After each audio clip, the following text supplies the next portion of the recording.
حدیث دی ورته ویل چې دا برید کټ کاوه. نبی علیہ السلام مبارک ورته وفرمایل چې ای فلانیا دا برید کټ کاوه حتی تر دې پورې چې ما سره به په حوض کوثر باندې ملاو شي.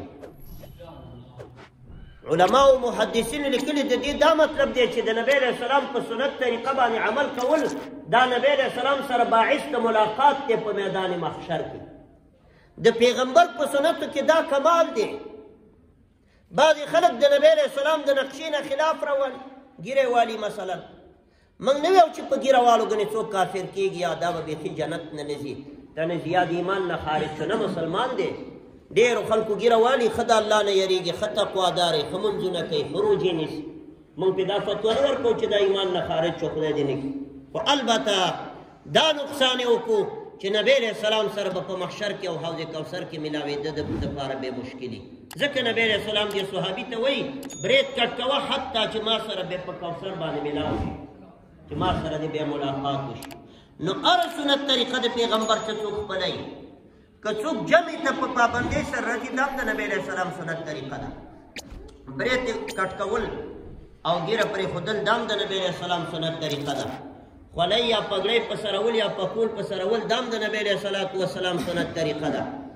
او دارنګې ډېرې سنت طریقې دي. مسواک وهل چې څوک مسواک وایي دا هم ډېر اوچت باعث د ثواب دی.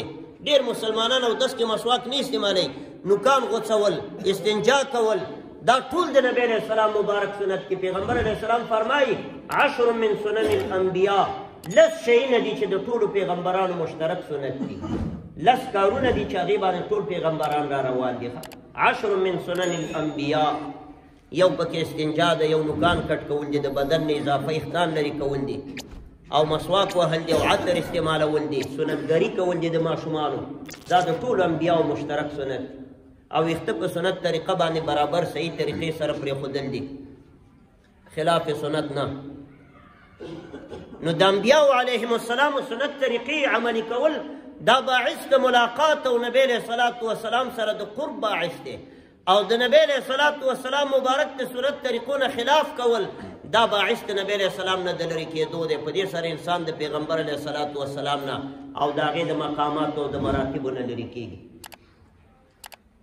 نو ځکه الله رب العزت دی آیات کریمه کې وفرمایل الله د قرآن کریم په متعددو مقاماتو کې د نبی علیہ السلام په اطاعت او په تابعدارۍ باندې امر فرمایلی.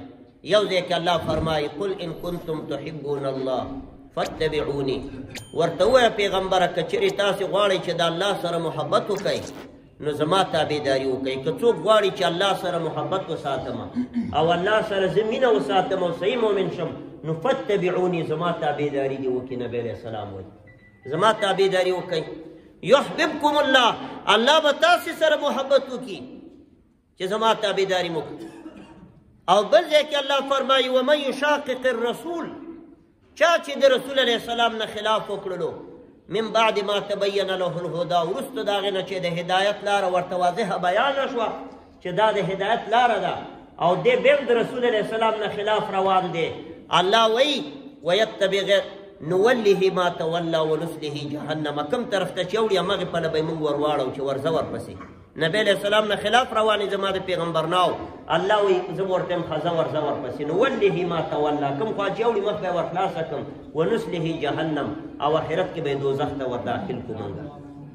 نو الله خو ستا مخه نه نیسي چې مزه که یو سړی دې دنیا کې خدای نه کنځلې کوي الله چا پسې اسمان نه تندر نه راګزاروي. که څوک پیغمبرانو ته کنځلې کوي العیاذ بالله که څوک کفر کوي که زنا کوي که لواطت کوي که قتل کوي دا خو دنیا د ګرځه مزې کوه یو څو ورځې خو چېرته به ځې. قل تمتعوا فان مصیرکم الی النار ورته ووایه دنیا نه خوندونه والئ ستاسو راتګ اور طرف ته دی. اخر به دې ځای ته راځي الله وایي چېرته به لاړ شي د الله حضور ته به ودرېږي او د الله په مابس کې به بندي کېږي. قبر د الله مابس دی دیمزنګ دی دا د باګرام او د کیوبا او د ګونتانامونه خطرناک جیل دی. محشر کې داسې بندیخانې دي جهنم کې داسې خانې دي قید بند دی چې هغې ته د الله موږ نه ورولي.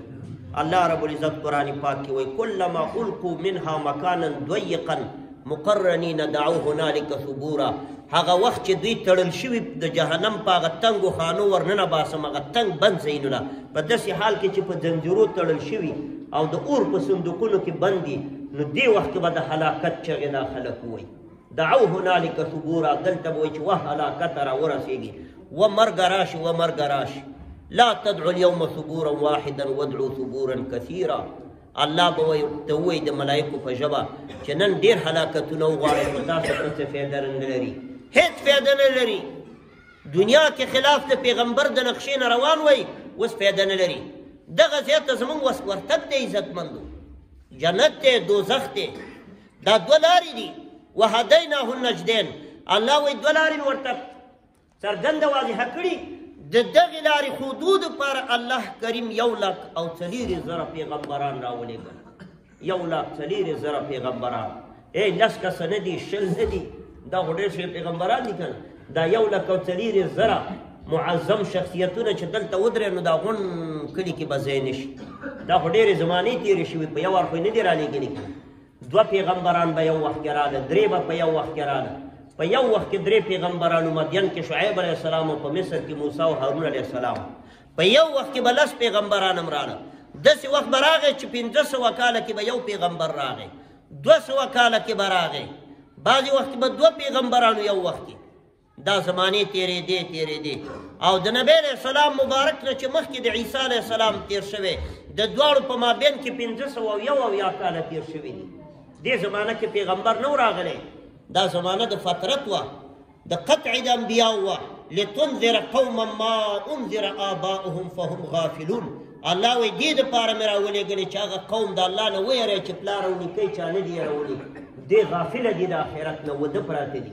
ما انذر آباؤهم، پلاران او نیکونه چا نه دي یېرولي، ځکه پیغمبران نه دي راغلي. ډېر وخت پیغمبران منقطع.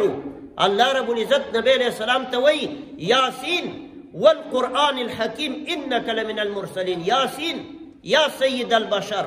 مفسرین لیکلي دا معنی ده ای د انسانیت سرداره، او ځینې وایي یاسین دا معنی یا رجلې سړیه، او ځینې وایي دا مقطعات متشابهات دي.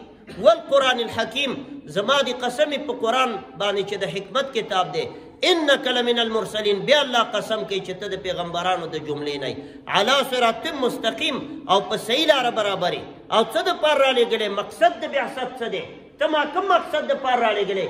لتنذر قوما ما انذر آباؤهم فهم غافلون، چې هغه قوم د الله نه ویری چې مشران یې نه دي یېرول شوي او وده پراته دي، غافله دي، په غفلت کې پراته دي د آخرت نه. نو الله رب العزت نبی علیه السلام مبارک راوړ، بله رڼا وه. الله ورته نور ویلی دی، لقد جاءکم من الله نور وکتاب. الله وایي د الله د طرف نه رڼا راغله. نبی علیه السلام سراج منیر دی. الله ورته